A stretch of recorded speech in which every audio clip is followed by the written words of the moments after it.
বন্ধুরা দেখুন, এই যা গরম পড়েছে তার জন্য আমি তো আম পান্না রেসিপি আপনাদের করে দেখাচ্ছি। প্রথমে আমি আমটা প্রেসারে একটা সিটি দিয়ে নেব, একটা কি দুটো সিটি দিয়ে আমটাকে নরম করে নেব।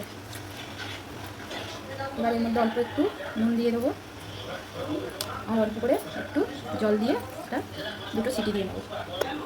দেখুন, এই আম পান্নার জন্য কিছু আমাকে মশলা ভেজে নিয়ে দিতে হবে। গোটা লঙ্কা, ধনে, গোটা গোলমরিচ আর গোটা সাদা জিরে।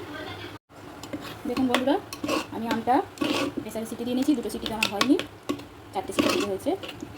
এবারে আমি এটা একটু ঠান্ডা করে নিয়ে মশলাগুলো এতে মিশিয়ে নেব।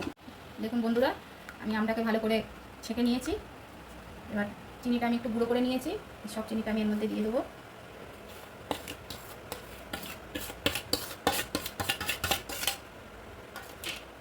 এবার যে ভাজা মশলাটা করে নিয়েছি সেটা দিয়ে দেবো, আর দিয়ে দেবো একটু বিট লবণ।